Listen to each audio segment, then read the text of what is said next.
ನಮಸ್ಕಾರ ಸ್ನೇಹಿತರೆ, ಇಷ್ಟು ರುಚಿಯಾಗಿರುವ ಇಷ್ಟು ಪ್ರೋಟೀನ್ ಭರಿತವಾದಂಥ ಒಂದು ನವಣೆ ಉಪ್ಪಿಟ್ಟನ್ನು ಇಷ್ಟು ಈಸಿಯಾಗಿ ಮಾಡ್ಬೋದು ಅಂತ ನಿಜವಾಗ್ಲೂ ಅಷ್ಟು ಒಂದು ರುಚಿಯನ್ನು ಕೊಡುವಂಥ ಈ ನವಣೆ ಉಪ್ಪಿಟ್ಟನ್ನು ಒಮ್ಮೆ ಆದರೂ ನೀವು ಟ್ರೈ ಮಾಡಲೇಬೇಕು. ಅಷ್ಟು ಚೆನ್ನಾಗಿರುತ್ತೆ. ಒಮ್ಮೆ ಇದನ್ನು ಹೇಗೆ ಮಾಡೋದು ಅಂತ ನೋಡ್ಕೊಂಬರೋಣ ಬನ್ನಿ. ಹಾಗೆ ಇದನ್ನು ಕೂಡ ನೀವು ಕೂಡ ಒಮ್ಮೆ ಆದರೂ ಇದನ್ನು ಟ್ರೈ ಮಾಡಿ ಅಂತ ಹೇಳ್ತೇನೆ, ಯಾಕಂದರೆ ಅಷ್ಟು ಚೆನ್ನಾಗಿರುತ್ತೆ.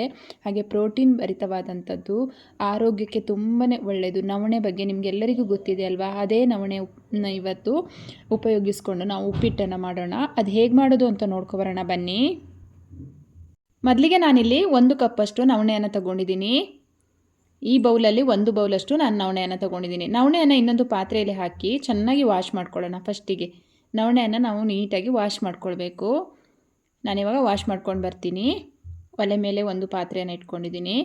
ಪಾತ್ರೆಗೆ ಸ್ವಲ್ಪ ಎಣ್ಣೆ ಹಾಕ್ಕೊಳ್ಳೋಣ. ಅಂದರೆ ಕುಕ್ಕರ್ ತಗೊಂಡಿದ್ದೀನಿ ನಾನು. ನೀವು ಪಾತ್ರೆಯಲ್ಲಿ ಮಾಡ್ಕೊಳ್ತೀನಿ ಅಂದರೆ ಪಾತ್ರೆನ ತಗೊಳ್ಳಿ. ನಾನಿಲ್ಲಿ ಕುಕ್ಕರನ್ನು ತೊಗೊಂಡಿದ್ದೀನಿ. ಕುಕ್ಕರಲ್ಲಿ ಅಂದರೆ ಬೇಗನೆ ಆಗುತ್ತೆ, ಟೈಮ್ ಸೇವ್ ಆಗುತ್ತೆ ಅಂತ ನಾನು ಕುಕ್ಕರಲ್ಲಿ ಮಾಡ್ಕೊಳ್ತಾ ಇದ್ದೀನಿ.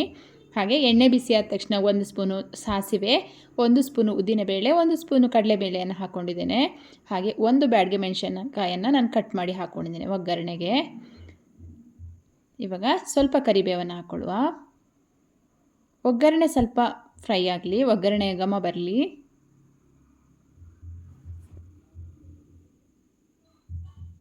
ಈಗ 2 ಹಸಿಮೆಣಸಿನಕಾಯನ್ನು ಕಟ್ ಮಾಡಿ ಹಾಕ್ಕೊಂಡಿದ್ದೇನೆ. ನಿಮಗೆ ಖಾರ ಜಾಸ್ತಿ ಬೇಕು ಅನ್ನೋರು ಜಾಸ್ತಿ ಹಾಕ್ಕೊಳ್ಳಿ.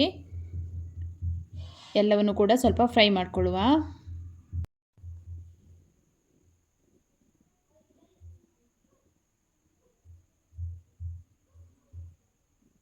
ಇವಾಗ ಇದು ಫ್ರೈ ಆಗ್ತಾ ಬಂತು. ನಾನು ಇದಕ್ಕೆ ಒಂದು 5-6 ಅಂದರೆ ಗೋಡಂಬಿಯನ್ನು ಹಾಕ್ಕೊಂಡಿದ್ದೇನೆ. ಗೋಡಂಬಿ ಇದ್ದರೆ ಹಾಕ್ಕೊಳ್ಳಿ, ಇಲ್ಲ ಅಂದರೆ ಸ್ಕಿಪ್ ಮಾಡ್ಕೊಳ್ಳಿ, ಪರವಾಗಿಲ್ಲ. ಗೋಡಂಬಿ ಕೂಡ ಸ್ವಲ್ಪ ಫ್ರೈ ಆಗಲಿ.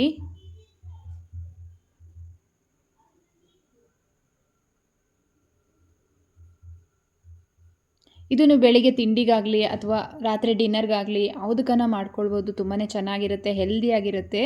1 ಈರುಳ್ಳಿಯನ್ನು ನಾನು ಕಟ್ ಮಾಡಿ ಹಾಕ್ಕೊಂಡಿದ್ದೇನೆ. ಮಕ್ಕಳಿಗೆ ನೀವು ಅವಾಗವಾಗ ಮಾಡಿಕೊಡೋದ್ರಿಂದ ಕೂಡ ಇದು ತುಂಬಾ ಒಳ್ಳೆಯದು.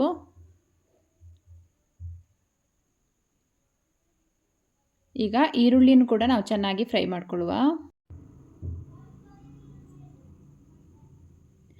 ಈರುಳ್ಳಿಯನ್ನು ಸ್ವಲ್ಪ ಹೊಂಬಣ್ಣ ಬರೋ ತನಕ ಫ್ರೈ ಮಾಡಿಕೊಂಡು ಇವಾಗ ನಾವು ಟೊಮೆಟೊವನ್ನು ಸೇರಿಸ್ಕೊಳ್ಳೋಣ. ನಾನಿಲ್ಲಿ 2 ಟೊಮೆಟೊವನ್ನು ಕಟ್ ಮಾಡಿ ಹಾಕ್ಕೊಳ್ತಾ ಇದ್ದೀನಿ. ಟೊಮೆಟೊ ಕೂಡ ಸ್ವಲ್ಪ ಫ್ರೈ ಆಗಬೇಕು.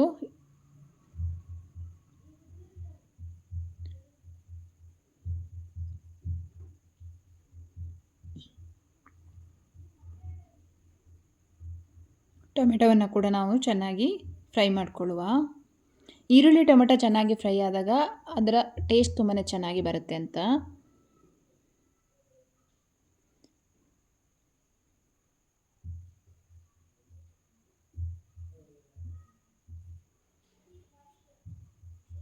ಈಗ ನಿಮ್ಮ ಹತ್ರ ಯಾವುದೇ ಒಂದು ತರಕಾರಿ ಇದ್ದರೂ ಕೂಡ ನೀವು ಸೇರಿಸ್ಕೊಳ್ಬೋದು. ನಾನಿಲ್ಲಿ ಕ್ಯಾರೆಟ್ ಮತ್ತು ಕ್ಯಾಪ್ಸಿಕಮನ್ನು ತೊಗೊಂಡಿದ್ದೇನೆ.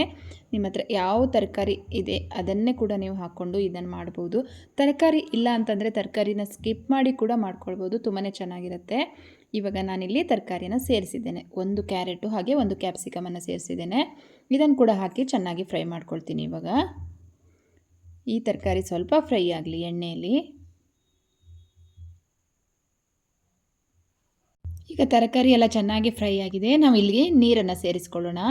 ನಾನು ಯಾವ ಕಪ್ಪಲ್ಲಿ ನವಣೆಯನ್ನು ತೊಗೊಂಡಿದ್ದೀನಿ ಅದೇ ಕಪ್ಪಲ್ಲಿ ಇವಾಗ 2 ಕಪ್ಪಷ್ಟು ನೀರನ್ನು ಹಾಕ್ಕೊಳ್ತಾ ಇದ್ದೀನಿ. ಅಂದರೆ ನಾನು 1 ಕಪ್ ನವಣೆಯನ್ನು ತೊಗೊಂಡಿದ್ದೀನಿ. 1 ಕಪ್ ನವಣೆಗೆ 2 ಕಪ್ಪಷ್ಟು ನೀರನ್ನು ಹಾಕ್ಕೊಳ್ತಾ ಇದ್ದೀನಿ. ಯಾವುದ್ರಲ್ಲಿ ನಾವು ತೊಗೊಂಡಿರ್ತೀವೋ ಅದರಲ್ಲೇ 2 ಕಪ್ ಹಾಕ್ಕೊಂಡ್ರೆ ಕರೆಕ್ಟಾಗಿ ಹದವಾಗಿ ನಮ್ಮ ಉಪ್ಪಿಟ್ಟು ರೆಡಿ ಆಗುತ್ತೆ. ಇವಾಗ 2 ಕಪ್ ನೀರು ಹಾಕ್ಕೊಂಡಿದ್ದೀನಿ. ಇದು ಚೆನ್ನಾಗಿ ನೀರನ್ನು ಕುದಿ ಬರೆಯೋ ತನಕ ನಾವು ವೆಯ್ಟ್ ಮಾಡಬೇಕು. ನೀರು ಚೆನ್ನಾಗಿ ಬಾಯ್ಲ್ ಆಗಬೇಕು.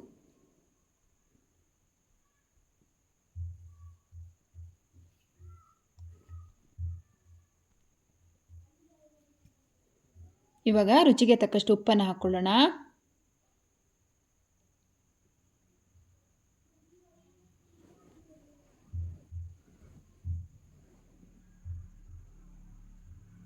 ಹಾಗೆ ಒಂದು 1/4 ಸ್ಪೂನು ಅರಿಶಿಣವನ್ನು ಹಾಕ್ಕೊಳ್ತೇನೆ. ಈಗ ಈ ನೀರು ಚೆನ್ನಾಗಿ ಕುದಿ ಬರೋ ತನಕ ಬಿಡೋಣ. ಇವಾಗ ನೋಡಿ ನಾವು ಹಾಕಿರುವಂಥ ಮಸಾಲೆ ಹಾಗೆ ನೀರೆಲ್ಲ ಚೆನ್ನಾಗಿ ಕುದಿ ಬರ್ತಾ ಇದೆ. ಇವಾಗ ನಾವು ತೊಳೆದಿಟ್ಕೊಂಡಿದ್ದೀವಲ್ಲ ಆ ನವಣೆಯನ್ನು ಸೇರಿಸ್ಕೊಳ್ಳೋಣ.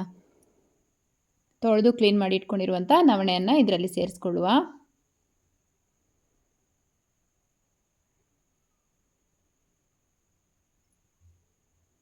ಎಲ್ಲವನ್ನು ಕೂಡ ಹಾಕ್ಕೊಂಡಿದ್ದೀನಿ. ಇವಾಗ ಚೆನ್ನಾಗಿ ಮಿಕ್ಸ್ ಮಾಡೋಣ ಒಂದ್ಸಲ.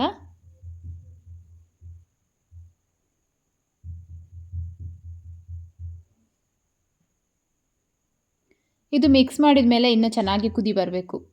ಈ ನವಣೆಯನ್ನು ಹಾಕಿ ನಾವು ಮಿಕ್ಸ್ ಮಾಡಿರ್ತೀವಲ್ಲ, ನಂತರ ಚೆನ್ನಾಗಿ ಇದು ಕುದಿ ಬರಬೇಕು. ಕುದಿ ಬರ್ತಾ ಇದೆ ನೋಡಿ, ಈ ರೀತಿ ಕುದಿ ಬರಬೇಕು.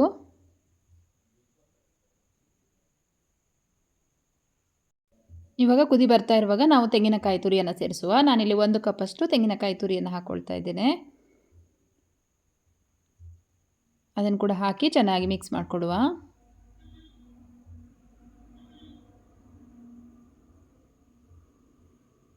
ಇವಾಗ ಚೆನ್ನಾಗಿ ಇದು ಕುದಿ ಬರ್ತಾ ಇದೆ ಅಲ್ವಾ. ಕೊನೆಯಲ್ಲಿ ಇದಕ್ಕೆ ಸ್ವಲ್ಪ ಕೊತ್ತಂಬರಿ ಸೊಪ್ಪನ್ನು ಹಾಕೋಣ.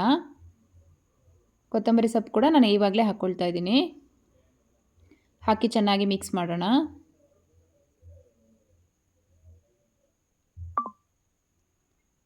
ಈಗ ಇದನ್ನು ನಾನು ಲಿಡ್ಡನ್ನು ಕ್ಲೋಸ್ ಮಾಡ್ತೀನಿ.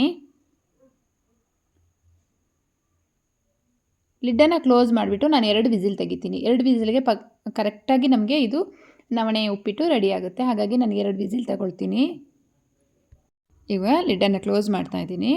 ಇವಾಗ 2 ವಿಸಿಲ್ ಆಗೋ ತನಕ ನಾನು ಹೀಗೆ ಬಿಡ್ತೀನಿ. 2 ವಿಸಿಲ್ ಆಗಿದೆ. ವಿಸಿಲ್ ಕೂಡ ತಣ್ಣಗಾಗಿದೆ. ಇವಾಗ ತೆಗೆದು ನೋಡೋಣ. ನೋಡಿ, ಪರ್ಫೆಕ್ಟ್ ಆದ ನಮ್ಮ ನವಣೆ ಉಪ್ಪಿಟ್ಟು ರೆಡಿಯಾಗಿದೆ. ನೋಡಿ ಎಷ್ಟು ಅದ್ಭುತವಾಗಿ ಬಂದಿದೆ ಅಲ್ವಾ. ತುಂಬಾ ಟೇಸ್ಟಿಯಾಗಿ ತುಂಬಾ ರುಚಿಕರವಾಗಿರುವಂಥ ಈ ಒಂದು ನವಣೆ ಉಪ್ಪಿಟ್ಟನ್ನು ನೀವು ಕೂಡ ಮನೆಯಲ್ಲಿ ಮಾಡಿ ಹೇಗಿದೆ ಅಂತ ನನಗೆ ಕಮೆಂಟ್ ಬಾಕ್ಸಲ್ಲಿ ತಿಳಿಸಿ. ಹಾಗೆ ಈ ವಿಡಿಯೋ ನಿಮಗೆ ಇಷ್ಟ ಆದರೆ ಒಂದು ಲೈಕ್ ಮಾಡಿ, ಶೇರ್ ಮಾಡಿ, ಕಮೆಂಟ್ ಮಾಡಿ, ನಮ್ಮ ಚಾನಲನ್ನು ಸಬ್ಸ್ಕ್ರೈಬ್ ಮಾಡ್ಕೊಂಡು ನೋಡಿ. Thank you. Bye bye.